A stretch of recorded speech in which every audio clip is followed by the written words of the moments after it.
Bulletin में बात होगी हिंडनबर्ग के दावे से घबराई मोदी सरकार की, राहुल पर ईडी रेड के कयासों की। देखेंगे बीजेपी के दिग्गज नेता के मोदी सरकार पर उठाए गए सवालों को, सुप्रीम कोर्ट से लगी योगी सरकार की फटकार को, जानेंगे किसानों के दिल्ली कूच के ऐलान को और बुलेटिन के आखिर में देखेंगे केजरीवाल ने क्यों खटखटाया सुप्रीम कोर्ट का दरवाजा। लेकिन दिन भर की तमाम बड़ी खबरों से पहले एक नजर आज की सुर्खियों पर। दिल्ली शराब नीति मामले में आम आदमी पार्टी के कम्युनिकेशन इंचार्ज रहे विजय नायर की याचिका पर सुप्रीम कोर्ट ने की सुनवाई। ईडी को नोटिस जारी कर 2 सप्ताह के भीतर मांगा जवाब। पूजा खेड़कर को दिल्ली हाई कोर्ट से मिली राहत। कोर्ट ने पूजा की गिरफ्तारी पर 21 अगस्त तक लगाई रोक। पूर्व ट्रेनी आईएएस पर लगे हैं यूपीएससी परीक्षा में फर्जीवाड़े के आरोप। विधानसभा चुनाव को लेकर कांग्रेस ने कसी कमर। पार्टी अध्यक्ष मल्लिकार्जुन खड़गे ने मंगलवार 10 बजे महासचिवों और प्रदेश अध्यक्षों की बुलाई बैठक। चुनाव की तैयारी और संगठन को लेकर होगी चर्चा।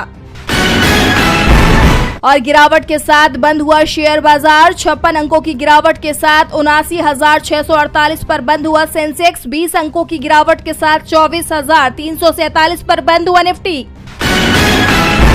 ये तो थी सुर्खियां। अब बात आज की सबसे बड़ी खबर की। हिंडनबर्ग को लेकर चर्चाएं काफी तेज हैं और इस बार तो हिंडनबर्ग की रिपोर्ट से अडानी समेत भारत बाजार नियामक सेबी भी टेंशन में आ गया है।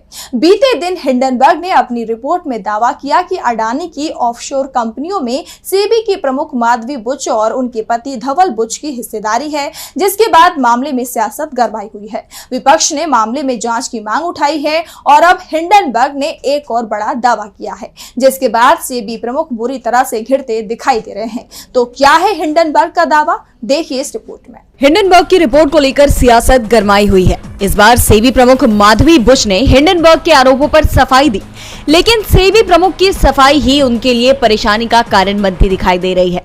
हिंडनबर्ग ने एक और दावा कर दिया है कि सेबी चेयरपर्सन ने खुद ही कई आरोपों को स्वीकार किया है। अमेरिकी रिसर्च फर्म हिंडनबर्ग ने कहा कि हमारी रिपोर्ट पर सेबी चेयरपर्सन माधवी बुच ने प्रतिक्रिया देते हुए कई चीजें स्वीकार की हैं, जिससे कई नए सवाल खड़े हो गए हैं। हिंडनबर्ग ने कहा कि बुच के जवाब ने ही इस बात की पुष्टि कर दी है कि उनका निवेश मॉरिशस के फंड में था, जिसका इस्तेमाल गौतम अडानी के भाई विनोद अडानी करते थे। हिंडनबर्ग का आरोप है कि विनोद अडानी इन फंड्स के जरिए अपने ग्रुप के शेयरों की कीमत बढ़ाते थे। हिंडनबर्ग के दावों के मुताबिक सेबी प्रमुख माधवी बुच और उनके पति धवल बुच की अडानी की इसी ऑफशोर कंपनी में हिस्सेदारी है और रिसर्च फर्म का आरोप है कि अडानी मामले में सेबी को इसी कंपनी के फंडों की जांच सौंपी गई थी, जो सीधे तौर पर हितों के टकराव का मामला है, क्योंकि इसमें खुद सेबी प्रमुख हिस्सेदार है। बता दें कि हिंडनबर्ग के आरोपों के खिलाफ सेबी प्रमुख की तरफ से जारी बयान में साफ बताया गया है कि उन्होंने 2015 में इस कंपनी में इन्वेस्ट किया था। उनके इस बयान को लेकर अब वो खुद ही घिरती दिखाई दे रही हैं, तो सवाल मोदी सरकार पर भी उठ रहे हैं। विपक्ष ने मामले में जेपीसी जांच की मांग की है, तो सुप्रीम कोर्ट से स्वतः संज्ञान लेने की भी मांग उठ रही है। अब ऐसे में देखना दिलचस्प होगा कि सरकार क्या कदम उठाती है। हिंडनबर्ग की रिपोर्ट से देश भर में हंगामा मचा हुआ है। सेबी चीफ और अडानी पर लगे आरोपों से मोदी सरकार की भूमिका पर अब सवाल उठ रहे हैं। राहुल गांधी तो पहले ही इस तरह के घोटालों की आशंका जताते रहे हैं। अब उनकी बात सच साबित होती नजर आ रही है। खबर ये भी है कि बहुत जल्द मोदी सरकार के इशारे पर ईडी राहुल गांधी के घर पर जो है रेड डाल सकती है। क्या है पूरी खबर, देखिए इस रिपोर्ट में। हिंडनबर्ग की रिपोर्ट आने के बाद से बीजेपी की बौखलाहट साफ नजर आ रही है और इस बौखलाहट का शिकार वो राहुल गांधी को बनाना चाहती है। खबर आ रही है कि कांग्रेस सांसद राहुल गांधी को बहुत जल्द ईडी का समन मिल सकता है, क्योंकि हाल ही में आई हिंडनबर्ग की रिपोर्ट को लेकर राहुल ने पहले ही भविष्यवाणी कर दी थी, जिसे लेकर अब कहा जा रहा है कि मोदी सरकार ईडी के जरिए राहुल गांधी को गिरफ्तार करने की तैयारी में है, क्योंकि हिंडनबर्ग की रिपोर्ट को लेकर मोदी सरकार पर भी सवालिया निशान उठ रहे हैं और सवाल उठाने वालों में राहुल गांधी का नाम सबसे आगे है। बता दें कि हाल ही में वायनाड दौरे के वक्त भी राहुल ने ट्वीट करते हुए आशंका जाहिर की थी कि ईडी उन पर कार्रवाई करने की तैयारी में है और उन्हें ये जानकारी ईडी के ही अंदरूनी सूत्रों से मिली है। अब राहुल पर ईडी की कार्रवाई होती है या नहीं, ये तो देखने वाली बात होगी, लेकिन राहुल के इस ट्वीट पर सियासत एक बार फिर गर्मा गई है। बता दें कि राहुल की ईडी की कार्रवाई वाली आशंका पर कांग्रेस नेता अभिषेक मनु सिंघवी ने तो चेतावनी तक दे दी थी कि अगर ईडी ने राहुल को गिरफ्तार किया तो ये देश बीजेपी के ताबूत में आखिरी कील ठोकने का काम करेगा। राहुल की ईडी की कार्रवाई वाली आशंका पर कांग्रेस नेता अभिषेक मनु सिंघवी ने तो चेतावनी दे दी थी, तो वहीं बीजेपी के संस्थापकों में से एक हिमाचल प्रदेश के पूर्व मुख्यमंत्री शांता कुमार ने मोदी सरकार पर हमला बोला है, तो आम आदमी पार्टी की तारीफ की है। तो क्या है पूरी खबर, देखिए इस रिपोर्ट में।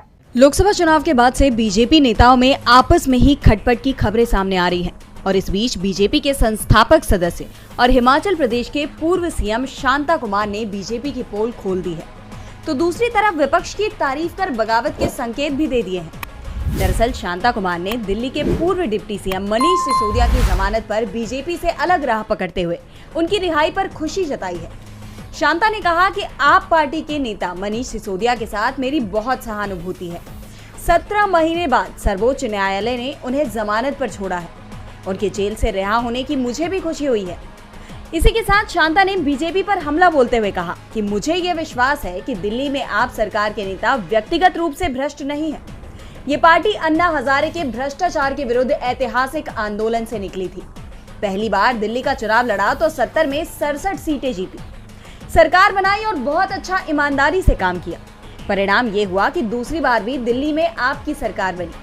देश की राजनीति और बीजेपी के केंद्र के नाक के नीचे दूसरी बार फिर से सरकार बनाना इस बात का प्रमाण था कि उस पार्टी ने दिल्ली में अच्छा काम करके राजधानी के मतदाताओं का दिल जीता था, जो साफ साफ बीजेपी की तरफ ही इशारा कर रहा है कि बीजेपी जनता के लिए नहीं बल्कि खुद की कुर्सी बचाने के लिए काम कर रही है। लोकसभा चुनाव के बाद से ही बीजेपी के नेता हाईकमान को लगातार आग दिखा रहे हैं, तो वहीं आग आज सुप्रीम कोर्ट ने योगी सरकार को भी दिखाई है। बता दें कि सोमवार को कोर्ट ने यूपी सरकार से उसके आदेश का पालन नहीं करने को लेकर कड़ी फटकार लगाई है, जिसके बाद एक बार फिर योगी सरकार कटघरे में खड़ी हो गई है। तो क्या है पूरा मामला जिसके लिए यूपी सरकार को लगी है फटकार, जानने के लिए देखिए ये रिपोर्ट। सुप्रीम कोर्ट ने आजीवन कारावास की सजा काट रहे कैदियों की रिहाई से जुड़े एक मामले में योगी सरकार को जमकर फटकार लगाई है।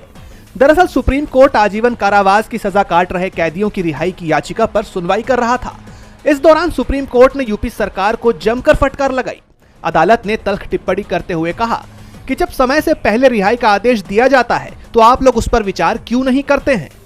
यूपी सरकार का पक्ष रखते हुए वकील राजेश सिंह ने कहा कि सभी फाइल संबंधित अधिकारियों के पास है। यूपी सरकार के जवाब पर सुप्रीम कोर्ट का कहना था कि अगर किसी कैदी की रिहाई में देरी होगी तो बंदी को मुआवजा कौन देगा। इसके जवाब में यूपी सरकार के वकील ने कहा कि 16 अप्रैल को हमें प्रस्ताव मिला था, लेकिन तब तक आचार संहिता लागू हो गई थी। अदालत ने फिर कहा कि छूट आदेश में आचार संहिता आड़े नहीं आती है, आपको यह बात पहले ही बताई जा चुकी है। सुप्रीम कोर्ट ने यूपी सरकार को कड़ी फटकार लगाते हुए कहा कि राज्य सरकार के पास कैदियों की रिहाई में देरी करने की कोई स्पष्ट वजह नहीं है। बता दें अब इस मामले को 20 अगस्त के लिए सूचीबद्ध कर दिया गया है। एक तरफ यूपी में योगी सरकार को लगातार सुप्रीम कोर्ट से फटकार लग रही है, तो दूसरी तरफ किसानों की नाराजगी मोदी सरकार के लिए परेशानी का सबब बन गई है। लंबे वक्त से किसान अपनी मांग पर अड़े हुए हैं और किसान आज भी शंभू बॉर्डर पर डेरा डाले हुए हैं और अब सुप्रीम कोर्ट के अहम फैसले ने उनका मनोबल और भी बढ़ा दिया है, जिसके बाद एक बार फिर किसानों के दिल्ली कूच की अटकलें तेज हो गई हैं। देखिए ये रिपोर्ट। 15 अगस्त को किसान देश भर में ट्रैक्टर रैली की तैयारी में है। संयुक्त किसान मोर्चा, गैर राजनीतिक और किसान मजदूर मोर्चा ने इसका ऐलान भी कर दिया है। लेकिन अब खबर ये आ रही है कि अब 15 अगस्त को किसान दिल्ली कूच कर सकते हैं। सुप्रीम कोर्ट के फैसले ने भी किसानों का रास्ता साफ कर दिया है। कोर्ट ने शंभू बॉर्डर को आंशिक तौर पर खोलने के आदेश दे दिए हैं। दरअसल हरियाणा सरकार ने चंडीगढ़ स्थित पंजाब हरियाणा हाईकोर्ट के शंभू बॉर्डर खोलने के फैसले के खिलाफ सुप्रीम कोर्ट का रुख किया था, जिस पर सोमवार को आगे की सुनवाई करते हुए कोर्ट ने एक हफ्ते के अंदर एम्बुलेंस, सीनियर सिटीजन्स, महिलाओं, छात्रों आदि के लिए हाईवे की एक लेन को खोलने का आदेश दिया है। सुनवाई के दौरान कोर्ट ने सख्त टिप्पणी करते हुए कहा कि हाईवे पार्किंग की जगह नहीं है। बता दें कि इससे पहले कोर्ट ने सख्त टिप्पणी करते हुए कहा था कि किसान भी इंसान है, उन्हें प्रदर्शन का अधिकार है और उनकी समस्याओं के समाधान के लिए समिति के गठन का आदेश दिया था, जिसके लिए हरियाणा सरकार से नाम मांगे गए थे और सोमवार को कोर्ट में हरियाणा की तरफ से समिति के सदस्यों के नाम सौंप दिए गए हैं, जिसके बाद कयास ये लगाए जा रहे हैं कि अब किसानों के मुद्दे पर कोई फैसला हो पाएगा। तो वहीं चर्चाएं ये भी शुरू हो गई हैं कि किसान 15 अगस्त को ही दिल्ली कूच कर सकते हैं, जिससे मोदी सरकार की मुश्किलें बढ़ सकती हैं। सुप्रीम कोर्ट के फैसले ने अब किसानों का रास्ता साफ कर दिया है। ऐसे में चर्चाएं तेज हो गई हैं कि किसान अब 15 अगस्त को दिल्ली कूच कर सकते हैं, यानी हरियाणा और पंजाब बॉर्डर अब खुलने वाला है। तो दूसरी तरफ भारत और चीन बॉर्डर पर तनाव बढ़ता दिख रहा है। तो क्यों बढ़ रहा है सीमा पर तनाव, जानने के लिए देखिए ये रिपोर्ट। भारत की सीमा पर हर तरफ तनाव की स्थिति नजर आ रही है। उत्तर पश्चिम में पाकिस्तान की घुसपैठ लगातार जारी है, तो पूर्वी सीमा पर बांग्लादेश में फैली हिंसा ने अस्थिरता ला दी है। उत्तर में चीन भी लगातार चुनौती बनता जा रहा है और अब एक बार फिर चीन की भारत में घुसपैठ की बड़ी साजिश सामने आई है। सैटेलाइट की ताजा तस्वीरों में खुलासा हुआ है कि चीन ने भारत से लगी अपनी सीमाओं पर गांव बसाने शुरू कर दिए हैं। इन गांवों को चीन के एक बड़े प्लान का हिस्सा माना जा रहा है। बताया जा रहा है कि चीन ने यहां लोगों को बसाने के लिए पक्के मकान से लेकर बिजली, पानी, सड़क, यहां तक कि इंटरनेट की भी सुविधाएं दी हुई हैं।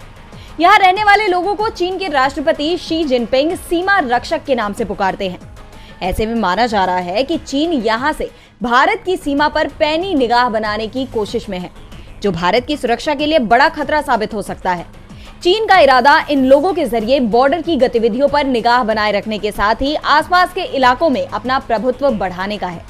इसलिए चीनी सरकार इन गांवों में रहने के लिए लोगों को प्रोत्साहन राशि भी दे रही है। वहीं इन 50 गांवों के अलावा 100 और नए गांवों में भी चीन ने घर बनाए हैं। अभी हाल ही में हिमालय की तलहटी में एक विकसित कुयोंगलिंग गांव बसाया गया है, जहां पहले खाली घाटियां हुआ करती थी। इसे बसाने के बाद से चीन को यहां सैनिकों को तैनात करने में कोई परेशानी नहीं होती। लेकिन चीन की ये हरकत मोदी सरकार की परेशानी जरूर बढ़ाती दिख रही है। भारत की सुरक्षा सवालों के घेरे में आ गई है। और बुलेटिन के आखिर में बात दिल्ली के सीएम अरविंद केजरीवाल की जमानत की। दिल्ली शराब नीति घोटाला मामले में तिहाड़ जेल में बंद पूर्व उप मुख्यमंत्री मनीष सिसोदिया को जमानत मिल गई है। अब इसी मामले में जेल में सजा काट रहे मुख्यमंत्री अरविंद केजरीवाल ने सीबीआई की गिरफ्तारी को चुनौती देने के लिए सुप्रीम कोर्ट का दरवाजा खटखटाया है, जिसके बाद कयास लगाए जा रहे हैं कि केजरीवाल जल्द जेल से बाहर आ जाएंगे। देखिए ये रिपोर्ट। दिल्ली शराब नीति घोटाला मामले में आम आदमी पार्टी के नेता मनीष सिसोदिया को जमानत मिल गई है, तो वहीं दिल्ली के सीएम अरविंद केजरीवाल काफी वक्त से जेल में बंद हैं। सीएम केजरीवाल ने सीबीआई की गिरफ्तारी को चुनौती देने के लिए अब सुप्रीम कोर्ट का रुख किया है। उम्मीद लगाई जा रही है कि सिसोदिया के बाद अब केजरीवाल भी जल्दी ही जेल से बाहर आ सकते हैं। गिरफ्तारी का विरोध करने के अलावा केजरीवाल ने मामले में नियमित जमानत याचिका भी दायर की है। बता दें कि हाईकोर्ट ने हाल ही में केजरीवाल की गिरफ्तारी को चुनौती देने वाली याचिका खारिज कर दी थी और उन्हें जमानत के लिए ट्रायल कोर्ट का दरवाजा खटखटाने को कहा था। सीएम केजरीवाल को मनी लॉन्ड्रिंग केस में पहले ही सुप्रीम कोर्ट से अंतरिम जमानत मिल चुकी है। केजरीवाल ने दिल्ली हाईकोर्ट के 5 अगस्त के फैसले को चुनौती दी है, जिसमें हाईकोर्ट ने कहा था कि ना तो केजरीवाल की गिरफ्तारी अवैध है और ना ही बिना कारण है। सीबीआई मामले में अरविंद केजरीवाल की जमानत याचिका को लेकर सुप्रीम कोर्ट में सीजेआई के समक्ष अभिषेक मनु सिंघवी ने याचिका का जिक्र किया। इस पर सीजेआई ने उनसे एक ईमेल भेजने को कहा है। सिंघवी ने मामले को तत्काल सूचीबद्ध करने की मांग की। केजरीवाल ने सीबीआई मामले में जमानत के लिए सुप्रीम कोर्ट का दरवाजा खटखटाया है और अपनी अपील में केजरीवाल ने कहा कि अब मुझे भी जमानत दे दी जाए। चीफ जस्टिस ने केजरीवाल की याचिका पर जल्द सुनवाई का भरोसा दिया है। केजरीवाल ने ये याचिका ऐसे वक्त पर दायर की है कि जब 2 दिन पहले पूर्व उप मुख्यमंत्री मनीष सिसोदिया को इसी अदालत से सीबीआई और ईडी केस में जमानत मिली है, जिसके बाद से आम आदमी पार्टी के हौसले बुलंद होते दिखाई दे रहे हैं। आज सोशल मीडिया से लेकर आपके चलते फिरते जीवन में भी पत्रकारिता के बुरे दौर की चर्चा होती है, क्योंकि जिन लोगों पर सूचना देने की जिम्मेदारी है वो आपके लिए नहीं बल्कि कॉर्पोरेट और सरकारों को फायदा पहुंचाने में लग गए हैं। विज्ञापन मॉडल को खारिज कर आप इस बीमारी को दूर कर सकते हैं और अपने नारे को बुलंद कीजिए। मेरे खर्च पर आजाद है खबरें।